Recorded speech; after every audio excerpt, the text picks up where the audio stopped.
여러분 안녕하세요. 반갑습니다. 오늘 헤파톨로지 9번째 시간이고요. 간경화와 그 합병증 마지막 시간입니다.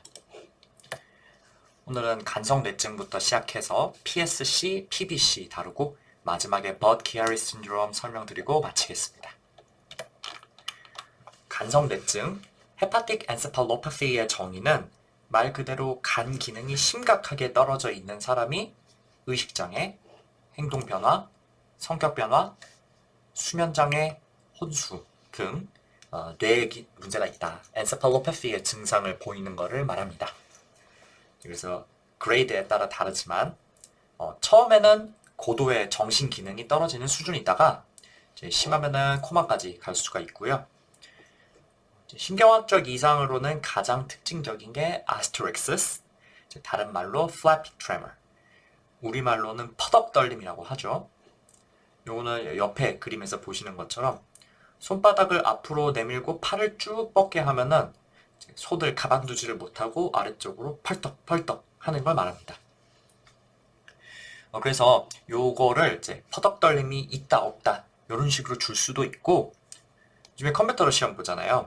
이제 동영상으로 요거 신체 검진하는 거를 직접 줄 수도 있으니까 요 인터넷으로 영상 찾아보시고 어떤 거를 퍼덕떨림이라고 하는지는 한번 확인해 보셔야겠습니다. 또 한 가지 중요한 신경학적 증상으로는 아탁시아, 이제 걸음걸이가 비틀비틀하고 자꾸 넘어지려고 하는 그런 게 있습니다. 그래서 이럴 때 뇌파 검사를 해보면은 특이한 EEG 소견을 확인할 수도 있겠습니다. 발병 기전은 간세포 기능이 많이 떨어져서 독성 물질의 디톡시피케이션이 원래도 잘 안 되는데, 여기 보시면 팁스 같은 이제 포르토 시스테믹 션팅, 그러니까 원래 포럴 베인을 통해서 간을 거친 다음에 IVC로 들어가야 할 혈액이 간을 거치지 않고 바로 시스테믹 서큘레이션으로 끼어 들어가는 경우에 더 잘 생기겠습니다. 제가 저번 시간에 BRTO 설명드리면서 그 gastrorenal shunt라는 게 있는 사람이 있다 이렇게 말씀을 드렸죠. left gastric vein에서 left renal vein으로 바로 혈액이 션트를 할 수가 있다고요. 그래서 가뜩이나 디톡시피케이션이 안 되는데 그런 식으로 혈액이 션트까지 하니까 더더욱 해독이 안 되는 경우가 있겠습니다. 그리고 여기서 말하는 독성 물질이란 주로 암모니아를 얘기를 하는 거고요. 요거는 장내 미생물이 단백질을 대사하면서 생기는 겁니다. 그래서 이제 원래는 이게 간에서 해독을 하고 시스테믹 서큘레이션으로 맑은 혈액이 들어가야 되는데 이게 션트 때문에 이제 시스테믹 서큘레이션으로 그대로 끼어 들어가는 거다 이렇게 생각하시면 되겠습니다. 근데 이런 간성뇌증은 물론 간 기능이 점점 나빠지면서 생길 수도 있는데요. 보통은 우리 몸이 간신히 정상 상태를 유지하고 있다가 어떤 트리거링 이벤트가 생기면은 갑자기 상태가 확 나빠지는 경우도 많아요.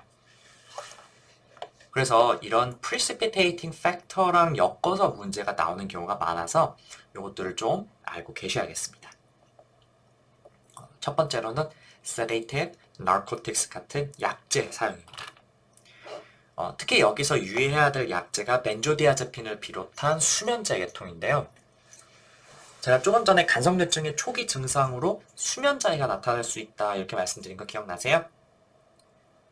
그래서 환자가 자꾸 밤에 잠을 잘 못 자겠다 이런 얘기를 하면은 이제 의사 입장에서는 수면제를 조금 써볼까 이렇게 생각할 수도 있거든요. 근데 만약에 그 수면장애가 헤파틱 엔세팔로패시의 초기 증상으로 나타낸 거다.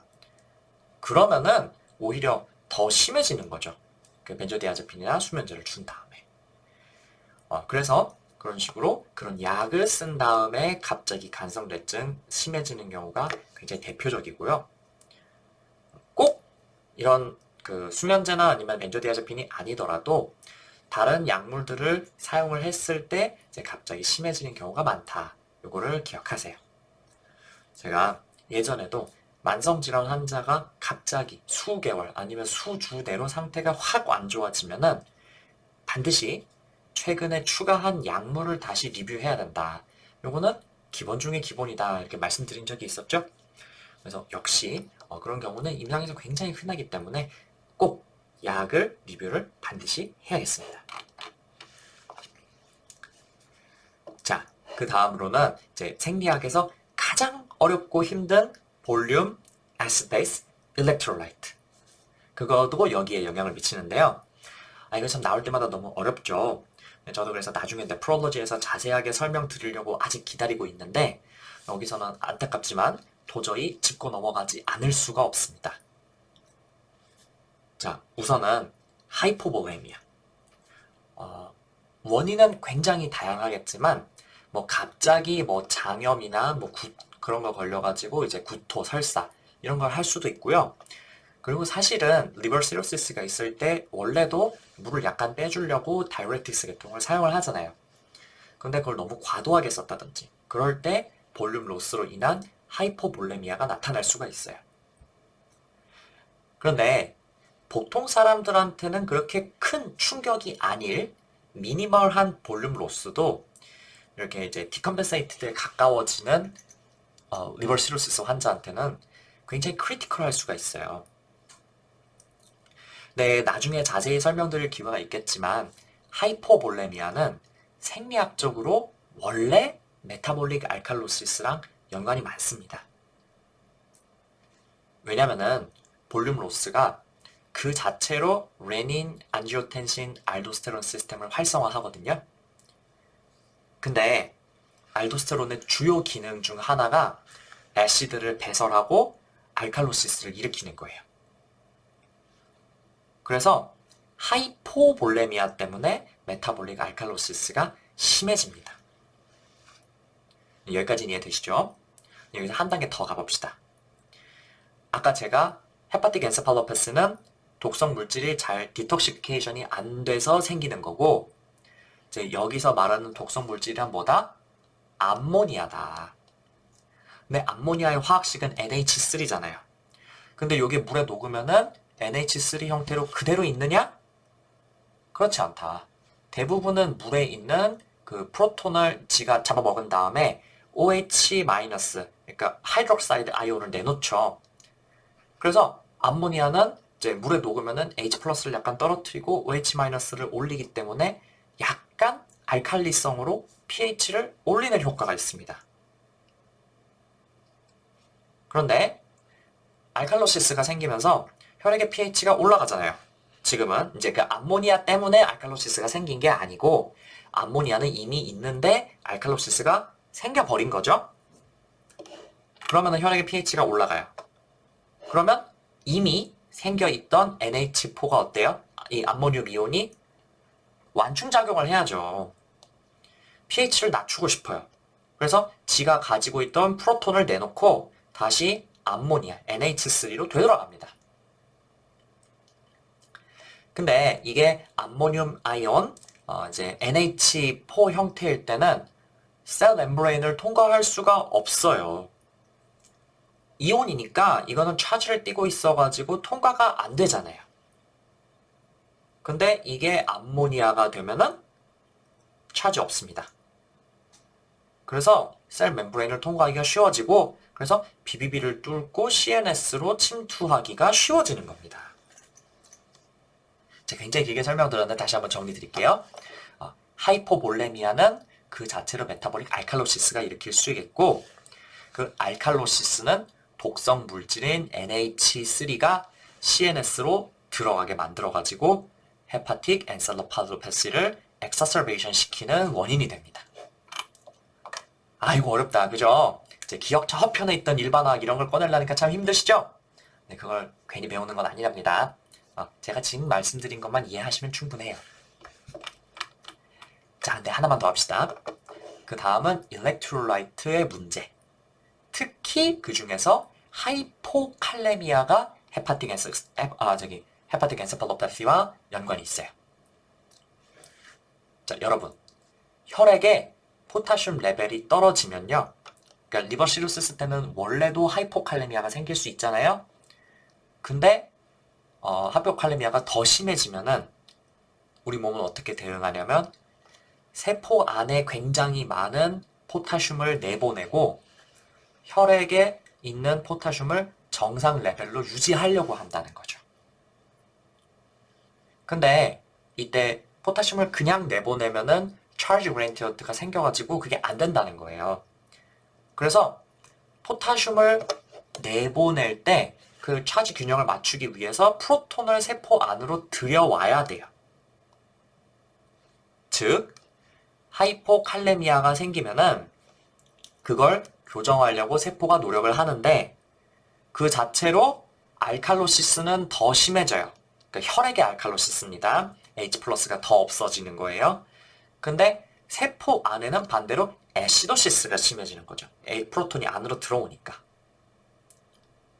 자, 그러면 혈액은 알칼로시스 생겨요. 그죠? 그러면은 아까 설명드린 대로 암모니아가 세포 안으로 들어오기가 쉬워집니다. 거기다가 한 가지 더. 세포 안에 애시도시스, 인트라셀룰러 애시도시스가 생기면은 요거는 그 자체로 세포 안에서 암모니아 생성을 촉진하는 효과가 있어요. 요걸 일단 그냥 그런 것 같다 하세요. 어쨌든 지금 상황이 하이포칼레미아 때문에 세포 안에는 인트라셀룰러 애시도시스가 생기는데 암모니아가 세포 안으로 들어오는 것도 모자라서 세포가 그 자체로 암모니아를 더 만들기까지 하는 거예요. 근데 그 암모니아가 지금 역할이 여기서 뭐냐면은 아까 혈액에서 알칼로시스랑 반대죠. 요때는 세포 안이 지금 애시딕한 상태니까 요 NH3가 완충작용해야죠. 그래서 H+를 지가 잡아먹고 NH+로 변합니다. 암모늄 아이온으로 변해요. 그럼 이때는 반대로 세포 밖으로 나갈 수 있다 없다?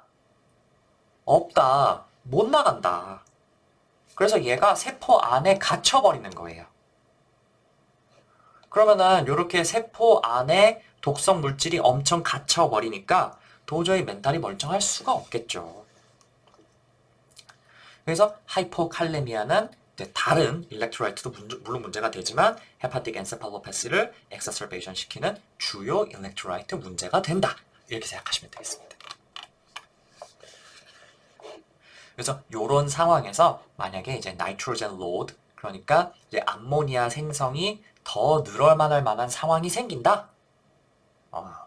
어떤 상황이냐면 다시 한번 말씀드리지만 암모니아는 장 내 세균들이 단백질을 대사하면서 생성되는 물질입니다.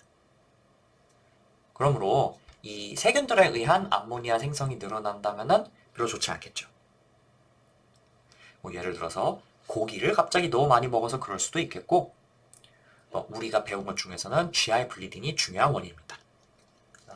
혈액에 포함된 단백질이 암모니아로 대사되는 것도 한몫할 거고 또 이제 블리딩 때문에 볼륨 로스가 생기는 거 그런 게 중요하겠죠. 그래서 바렉스 블리딩이 헤파틱 엔세팔로패시의 중요한 원인이 되는 겁니다. 마지막으로 인펙션. 이때는 뭐 간을 비롯해가지고 온몸의 대사 기능이 다 떨어질 거니까 뭐 말할 것도 없고요. 또 그다음에 포르토 시스테믹 션팅.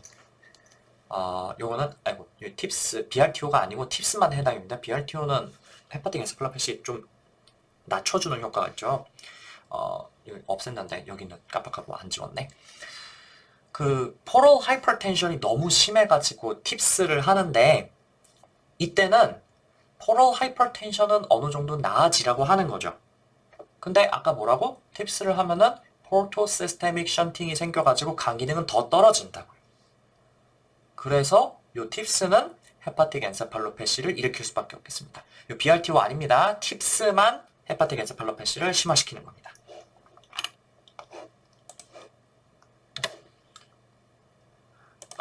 그래서 그 간성뇌증의 진단은요, 이런 식으로 급성호흡 만성 간질환이 원래 있는 사람들한테서 뭐 이제 포르토 시스테믹 션트가 존재한다는 거를 확인한다면은 더욱더 확실하겠고요.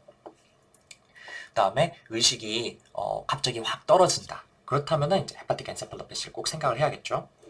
그리고 주요하게 보일 수 있는 신경학적 이상은 아까 말씀드린 것처럼 아스테릭시스, 그다음에 하이퍼 리플렉션. 이거 뭐냐면 그 호프만 리플렉스 있잖아요. 그 손에다 이렇게 탁탁 했을 때 그 손가락이 팍팍 튀는 거. 그런 게 나타날 수가 있고 거기다 아탁시아 이런 거 나타날 수가 있어요. 잘 걷지를 못하고 막 자꾸 비틀비틀거려요. 그거 나타나고요. 그 다음에 심하면은 시저를 할 수도 있고, 그리고 아까 제가 특징적인 EG 소견이 있다 이렇게 말씀드렸잖아요. 근데 사실은 이게 EG는 이 학생 수준에서 사실 보라고 있는 건 아니거든요. 그래가지고 이 Symmetric High Voltage Triphasic Slow Wave 이렇게 되어 있는데 사실 이거 봐도 잘 모르겠어요. 정상도 잘 모르는데 이거 어떻게 알겠어요. 그래가지고 뭐 이런 식으로 생기는 거 그냥 그런 같다 하고만 알고 계시면 되겠습니다. 자, 그러면은 간성뇌증의 치료 봅시다.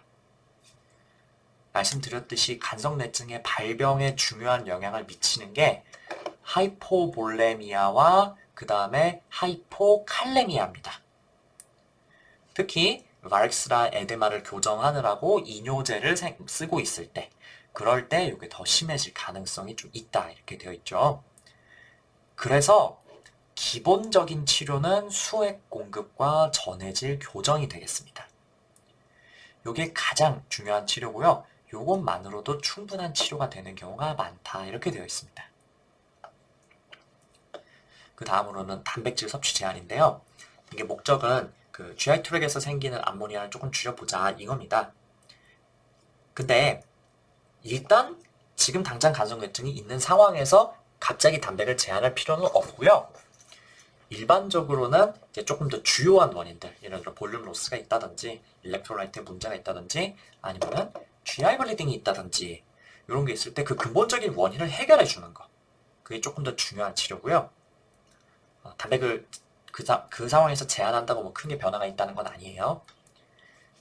대신 이미 팁스를 한 사람이다. 그러면은 평소에는 단백 제한을 적절히 해주는 거, 요게 치료가 되겠습니다. 그래서 요거는 제한적인 상황, 팁스를 한 사람이다. 그러면은 그럴 때 예방적으로는 유용할 수가 있다. 요렇게만 기억하시면 되겠고요. 또 중요한 내과적 치료가 락툴로스입니다. 이 락툴로스는 오스모틱 락사티브죠. 그래서 설사를 하게 만드는 약인데요. 요거는 경구로 줘도 되고 아니면 관장을 해도 됩니다. 근데 얘는 두 가지 중요한 효과가 있습니다. 첫 번째는 락툴로스가 GI 트랙에서 일부 대사가 되면은요. 그 대사 산물은 우리 몸으로 흡수가 되지 않고 일단은 물을 쫙 끌어와가지고 설사를 하게 만드는 거잖아요. 근데 그 대사 산물이 그 GI 트랙의 pH를 조금 떨어뜨린대요. 그럼 아까 제가 애시도시스가 생길 때 어떻게 된다고요? 암모니아가 암모늄 아이온으로 전환이 된다고요. 이때는 근데 이 암모늄 아이온이 어디 갇혀 있는 거예요? GI 트랙에 갇혀 있는 거잖아요. 그래서 이 GI 트랙에 그 갇혀 있고 우리 몸으로 흡수는 잘 되지 않게 만든다는 거죠. 그리고 두 번째는 그게 이제 결국은 설사를 하게 만드는 거니까 요 그 GI 트랙에 가둬놓은 흡수되지 않은 암모늄과 자꾸 암모늄을 만드는 그 장내 세균들 요런 거를 싹 배출하게 하는 그런 효과가 있겠습니다. 그래서 결국 락툴로스는 이제 암모니아 자체의 로드도 줄일 수 있고 막테리얼 로드도 줄일 수 있는 그런 효과가 있는 거죠. 단 주의하셔야 할 것은 이게 설사 때문에 하이포볼레미아나 아니면 일렉트로라이트 문제가 다시 생길 수가 있어요. 그래서 이거는 충분한 수액이나 아니면 전해질 보충을 하는 상황에서 조심스럽게 해야겠습니다. 그 다음은 항생제인데요. 보통 이제 락툴로스만 가지고는 잘 되지가 않기 때문에 그 박테리아 로드를 조금 더 줄여보자 해가지고 이 리팍시민이라는 약을 추가합니다. 근데 그 제가 들은 얘기는 아니고 제 동기가 실습 들다 들은 얘기라는데 그 헤파틱 엔세팔로파시의 기본 치료가 그 락툴로스가 아니라 리팍시민이라고 이렇게 배웠대요. 근데 그게 논지가 뭐냐면은 이제 ICU 케어를 받고 있는 그런 수준의 환자에서 락툴로스를 쓰면은 이제 설사 나오는 걸 다 받아내야 되기 때문에 그 간호사들이 그 케어를 해주기가 굉장히 힘들다는 거죠. 그래서 이제 리팍시민을 기본으로 하고 있다 뭐 이거였는데 이제 뭐 이해는 가는 얘기입니다만은 그게 이제 현실적인 치료 때문에 ICU에서 그렇게 케어를 한다는 거고 헤파틱 엔세팔로파시의 기본 약물 치료는요 항생제가 아니라 락툴로스가 조금 더 우선돼야 되는 게 맞아요. 왜냐하면 방금 말씀드린 것처럼 락툴로스는 그냥 설사를 일으키는 게 아니고요. 암모니아 및 박테리얼 로드를 줄이는데 굉장히 효과적인 방법입니다. 그리고 경구 항생제는 이 겉 플로라의 큰 변화를 유도하기 때문에 이거가 결코 좋은 그런 변화는 아니거든요. 그래서 이 오럴 안티바이오틱스가 이제 락툴로스를 완전히 replace 할 수는 없어요. 그냥 typically added라는 거죠. 부가적인 치료라는 겁니다. 그래서 이제 락툴로스가 기본이고 거기다가 리팍시민, 거기다가 좀 잘 안 되면은 네오마이신 같은 거를 추가할 수 있고요. 요 항생제는 경구로 주는 거거든요. 그래서 이거는 의식 없는 사람한테는 쓸 수가 없습니다. 실제로 임종평에 이 문제가 출제되었는데 경구 리팍시민, 락툴로스 관장 중에 락툴로스 관장이 답이었습니다. 락툴로스가 기본, 거기다가 경구 항생제를 추가할 수 있다 이렇게 기억하시고요. 그 외에 뭐 징크 보충하는 게 도움된다 그러는데 글쎄 이거는 뭐 시험에 나온 건 한 번도 못 적었고 제가 이제 아까 세데이티브, 특히 수면제 쓰는 사람한테서 더 심해질 수 있다 그랬죠? 그래서 이제 뭐 벤조디아제핀 이런 거 쓰고 있는 사람한테서는 기량제인 플루마제니를 줄 수가 있고요. 아니면 의식이 없는 사람이다. 근데 뭐 아스피레이션이 문제될 것 같다? 그러면은 인투베이션을 하는 것도 도움이 되겠습니다. 자, 그러면은 간경화의 합병증, 헤파틱 엔세팔로패시로 마치고요. 자, 이제 다음부터는 지금 이제부터는 이제 각각의 개별 질환들을 조금 더 다루겠습니다. 첫 번째는 원발성 경화성 담관염, Primary Sclerosing Cholangitis (PSC)입니다. 조금 뒤에 다룰 PBC 이거랑 이름 헷갈리지 말아요. 경화성 스클레로싱 요거 나오면은 PSC인 겁니다. 요거는 일종의 자가 면역 질환인데요. 특이하게도 중년 남성이 제일 잘 생긴다고 되어 있습니다. 보통 자가 면역 질환은 중년 여성이 좀 잘 생기는데 일부 그렇지 않은 게 있죠. 이 PSC가 그런 것 중 하나니까 예외적인 걸로 잘 기억해 두시고요. 이 병은 염증으로 인해서 빌리어리 트랙이 좁아져가지고 바일이 잘 배출되지 않고 정체가 되는 질환이거든요. 그래서 담즙 정체, 콜레스테이시스에 의한 증상들이 나타납니다. 그래서 주로 피로감, 그다음에 generalized skin pruritus, 온몸이 다 가렵다. 이런 게 증상이 되겠고요. 심하면 황달도 나타날 수가 있겠죠. 그리고 중요한 거, 바일 주스가 잘 배출이 되지 않으니까 지방이 잘 소화가 되지가 않고요. 지용성 비타민의 결핍이 나타납니다. 그래서 지방변 볼 수 있겠고, 그리고 지용성 비타민 결핍 중에서는 골 질환, 오스테오말라시아 아니면 오스테오포로시스 요게 나타날 수가 있겠습니다. 비타민 D가 결핍되는 게 제일 중요하다는 겁니다. 또 한 가지 중요한 게 PSC랑 같이 동반되는 질환인데 이게 국시에서는 별로 강조되지가 않지만 USMLE에는 상당히 자주 나오니까 기억해 두세요. IBD, 그 중에서도 ulcerative colitis가 90%가량 동반된다 이렇게 되어 있습니다. 왜냐면은요, 이게 둘이 발견되는 항체가 P양강으로 같아요. 그래서 첫 증상이 PSC보다는 오히려 UC로 나타나는 경우도 있고 반대로 뭐 PSC가 의심돼가지고 이밸류에이션을 하다 보니까 UC가 발견되는 경우도 있겠습니다.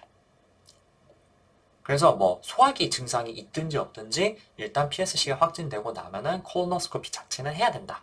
요게 놓치기 쉬우니까 미리 한번 말씀드릴게요.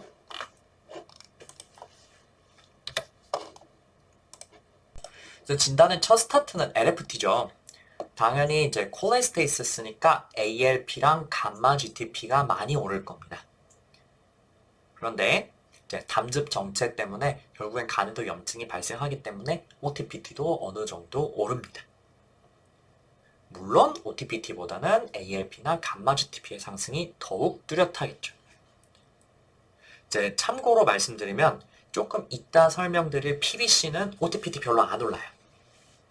근데 PSC는 OTPT가 PBC에 비해서는 조금 더 많이 올라간다는 거. 약간 미묘한 차이입니다. 당연한 얘기지만 이제 빌루빈 오를 수 있고요. 간 기능이 떨어지니까 알부민 감소, 다음에 PT, INR 상승 이런 것들이 나타날 수가 있겠습니다. 그래서 이제 PSC가 의심되면은 자가항체로는 P항카 나가겠죠. 그래서 다 양성 나오는 거 아니지만 65% 정도에는 양성이 나온다 이렇게 되어 있고요. 요거 중요합니다. 확진을 하는데 가장 중요한 검사는 MRCP나 아니면 ERCP 같은 영상 검사입니다.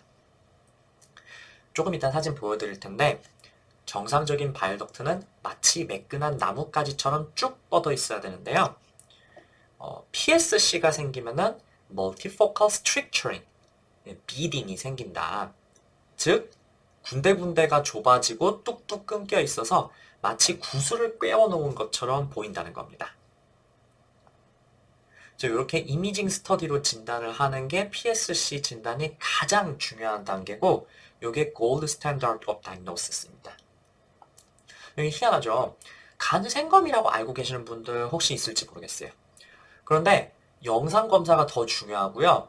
그 영상 검사에서 정말 좀 잘 모르겠고 애매하겠다. 그럴 때 할 수 있는 게 간 생검인데 PSC의 전형적인 병리 소견은 이제 바일덕트 옆에 염증이 생겨가지고 그게 이제 시간이 지나다 보니까 이제 파이브로시스 층이 얇은 층으로 둘둘둘둘 말린 것 같은 오니언 스킨 파이브로시스다 이렇게 되어 있는데 요게 이런 전형적인 파인딩들이 잘 나오지 않는다. 25% 정도에서만 나온다 이렇게 되어 있어요.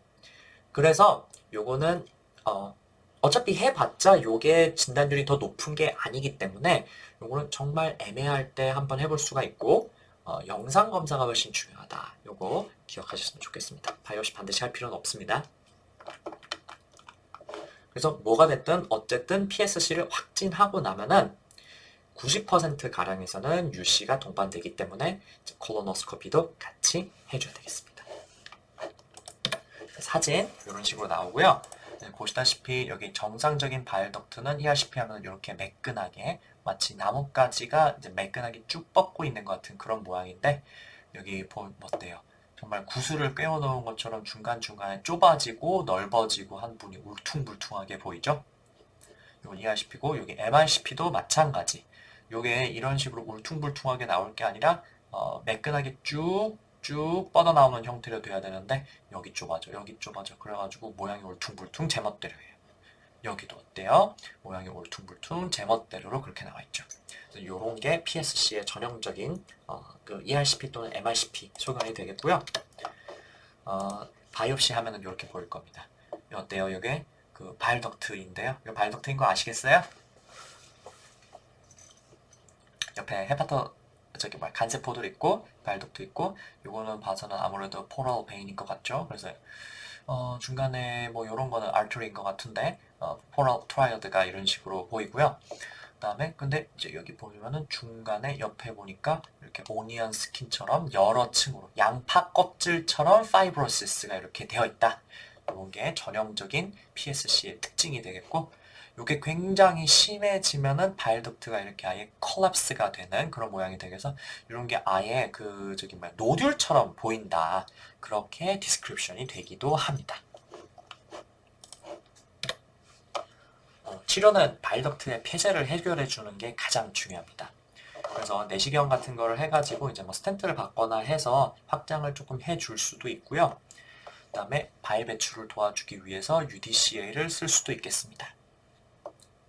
그렇지만 조금씩 이게 시로시스로 진행을 하기 때문에 궁극적으로는 간 이식을 필요로 하는 경우가 많습니다. 그리고 중요 합병증은 요것 때문에 담관에 돌이 낀다. 콜레리사이어시스 생기든지 아니면 뭐 그런 것 때문에 콜란자이티스 생길 수도 있고 담관에 만성적인 염증이 생기기 때문에 담관암, 콜랑지오칼시노마도 생길 수가 있겠습니다. 마지막으로 한 번 더 강조드리고 싶은 거는 PSC랑 UC의 연관성입니다. PSC 문제를 주면서 UC까지 이밸류에이션을 해야 되는 거를 알고 있냐 이렇게 물어볼 수도 있고 반대로 UC 케이스를 주면서 PSC의 동반 가능성을 눈치챌 수 있는지 그것도 물어볼 수가 있겠습니다. 그래서 둘이 서로 연관해가지고 이렇게 문제를 낸 건 아닌지 유의심하게 한번 보셨으면 좋겠습니다. 자, 다음은 원발성 담즙성 간경변증 또는 담관염, primary biliary cirrhosis 또는 cholangitis. 여기 담즙성이라는 단어가 중간에 들어가죠. 이 약자는 PBC입니다. 그래서 요거는 PSC랑은 뭔가 좀 반대인 것들이 많아요. 중년 여성의 호발하는 자가면역성 질환이고요. 네, 이제 임상 증상은 좀 비슷합니다. 무증상인 경우도 많지만 일단 생기면은 PSC랑 비슷합니다. fatigue, generalized skin pruritus. 네, 특히 밤에 갑자기 심해지는 가려움증이다. 이렇게 되어 있어요. 그래서 여기까지 보시면은 PSC랑 PBC랑 증상만 보고는 감별하기가 좀 어려울 수 있어요. 근데 조금 전에도 말씀드렸지만 PSC는 중년 남성에 잘 생겨요. 근데 PBC는 중년 여성에 잘 생기기 때문에 남자로 문제를 줬으면은 PSC 쪽으로 생각을 해야 되고 여자로 문제를 주면은 PBC 쪽으로 생각을 해야겠습니다. 네, 역시 이게 계속 진행이 되다 보면은 만성 간 질환에 의한 황달, 복수, 헤파토스플레노메갈리, 그다음에 에데마 이런 것들이 생길 수가 있겠고요. PBC의 특징적인 증상은 하이퍼피그멘테이션과 잔탈리스마입니다. 전에 요거 비슷한 거 한번 보여드린 적 있었죠? 눈 옆에 이런 식으로 노란 덩어리가 생기는 거.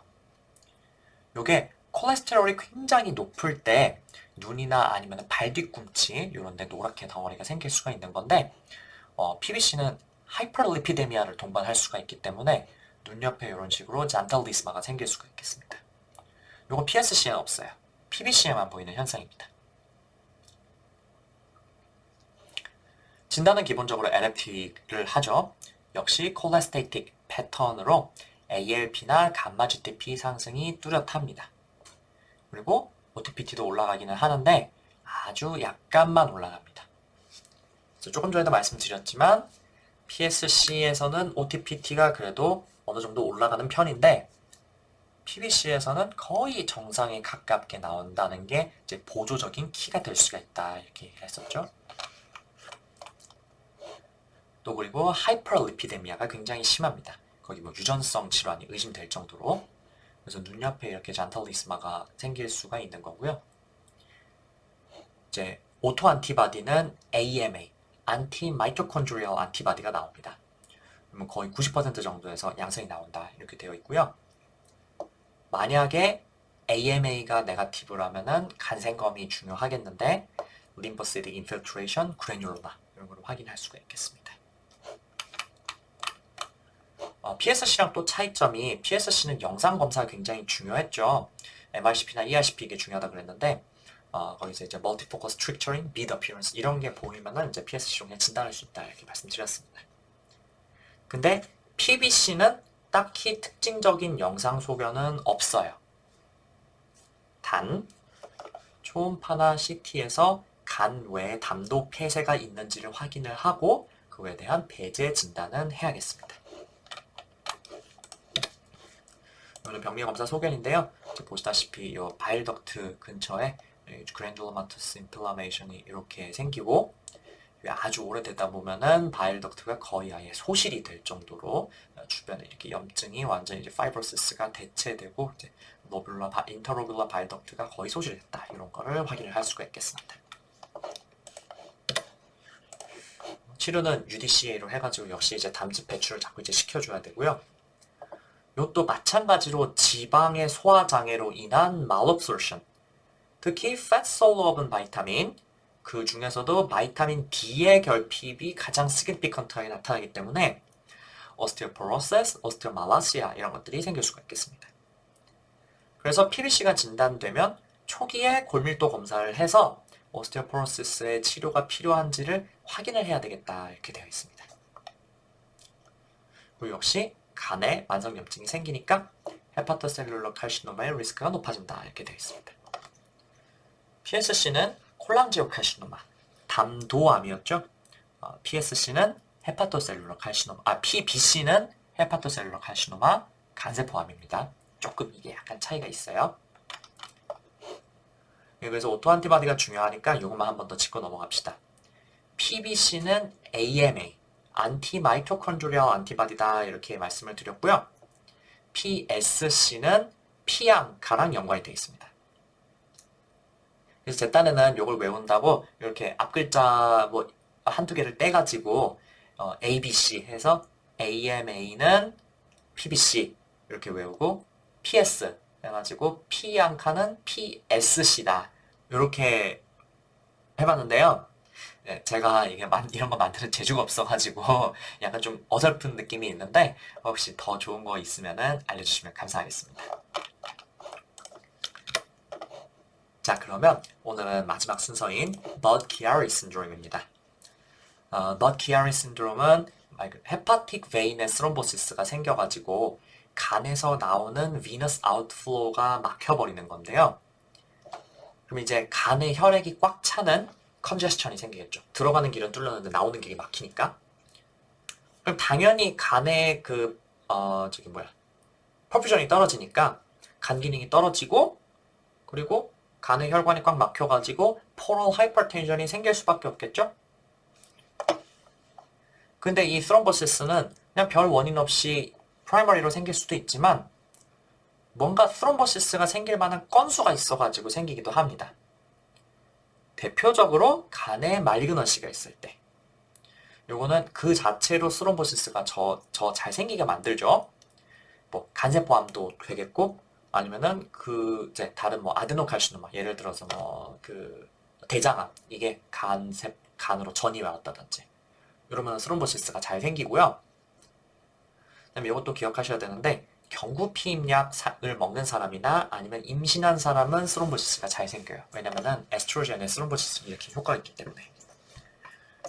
그래서 Budd-Chiari 신드롬뿐만 아니라 DVT라든지 레날 빈 스롬보시스 같은 이제 비너스 스롬보시스의 리스크 팩터로 경구피임약, 임신 이런 게 들어가니까 요거는 꼭 까먹지 말고 하나씩 껴야 된다는 거 기억하시고요. 또 그리고 혈액 질환에서 스롬보시스가 잘 생깁니다.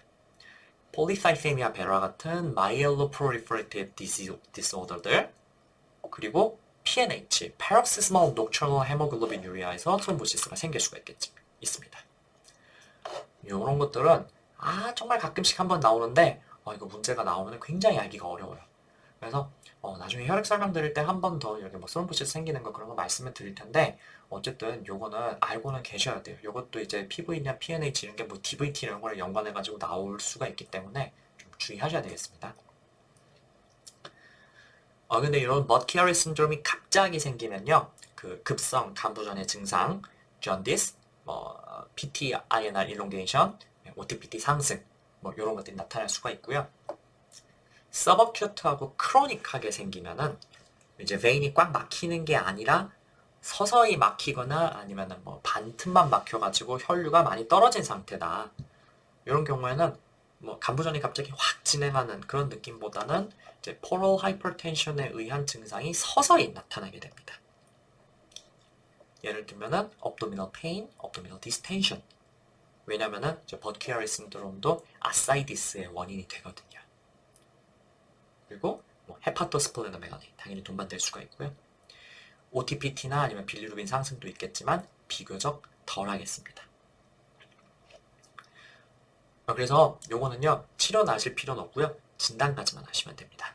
Budd-Chiari가 의심되는 환자, 특히 경구피임약 먹는 젊은 여자가 별다른 이유 없이 갑자기 간 기능이 나빠지고 배가 아프다 이런 얘기를 하면은 꼭 확인해야 할 질병인데요. 이때는 영상 검사로 헤파틱 베인의 플로우가 떨어지고 또 그리고 프록시멀 쪽으로 헤파틱 베인이 이제 다일레이션 된 거를 확인을 할 수가 있겠습니다. 그래서 이제 간 초음파 도플러를 통해 가지고 혈류 자체가 멎은 것도 확인할 수가 있기 때문에 그게 기본 검사인데 꼭 도플러가 아니더라도 CT로도 가능은 합니다. 그렇지만 기본은 초음파다. 그래서 이렇게 Budd-Chiari를 진단하고 나면요, 그 다음은 원인을 알아내기 위한 검사를 합니다. 예를 들어서 히스토리 테이킹도 조금 더 포커스드로 해야 되겠고, 아니면은 PV나 PNH 같은 혈액 질환을 찾기 위한 검사들을 할 수도 있겠죠. 이게 원인을 알아내기 위해서 뭘 더 해야 되냐, 그걸 다 아실 필요는 없고요. 이제 보통은 그런 원인 질환이 확실하게 있다면 그거에 대한 힌트를 조금 더 주기 때문에 문제를 한번 더 꼼꼼하게 읽으시면서 이게 원인 될 수 있을 만한 게 뭐가 있을까 이거를 좀 약간 탐정처럼 찾아내셔야 되겠습니다. 이제 뭐 예를 들어서 아침에 소변을 볼 때 종종 소변이 빨갛게 나오기도 했다. 그러면은 뭐 PNH 생각을 할 수가 있겠고요. 또는 본메로 바이옵시, flow cytometry 이런 검사를 해야겠죠. 영상 검사는 이렇게 나오는데요. 여기서 보시다시피 이제 CT로 찍은 겁니다. 요거는 이제 컨트라스트 인핸스드로 찍어가지고 포럴 비너스 페이지를 찍은 건데 여기 보시면은 간 주변에 이렇게 아사이티스도 있고요. 간이 뭔가 균일하게 조형 증강된 게 아니고 뭐 약간 뭐라 하죠, 얼룩진 것처럼 이런 식으로 생겨 있죠. 요게 그 넌맥 리버 제가 저번에 설명 한번 드렸었죠. 그거 있을 때 그 시그널 인핸스먼트 하면은 이런 식으로 찍히고요. 그럼 여기 보세요. 이 포럴 비너스 페이지는 여기 중간에 여기 보시면은 뭔가 이게 하나 껴 있죠. 이게 제 생각엔 아마 헤파틱 베인에 스럼보시스 생기 있는 것 같아요.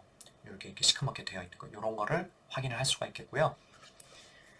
그리고 또 소노를 보면은 이제 여기서 보시다시피 간 정맥, 헤파틱 베인이 굉장히 도드라져 있고, 또는 이제 중간에 이제 스럼보시스가 같은 게 생겨가지고 이제 오클루전이 생긴 것도 확인을 할 수가 있겠습니다. 그래서 이렇게 소노나 아니면 CT를 통해 가지고 간이 뭔가 막혀 있다, 이거를 확인하는 것이 우선이고, 그 다음에 원인이 뭐냐, 그걸 확인하기 위한 검사를 한다. 이게 버키아리 신드롬에 대한 매니지먼트가 되겠습니다. 자, 그럼 이렇게 버키아리를 끝으로 간경화와 그 합병증 단원 마치겠습니다. 벌써 헤파톨로지도 거의 다 왔고요. 앞으로 간암, 담도질환, 췌장질환 이것만 다루면 끝납니다. 오늘도 역시 쉬운 내용은 아니었는데요. 문제 풀어보시고 복습하시면서 외울 건 외우고 중요 간별 포인트들을 잘 기억해 두세요. 저는 다음 시간 간암으로 뵙겠습니다. 오늘도 공부하느라 수고 많으셨습니다. 들어주셔서 감사합니다.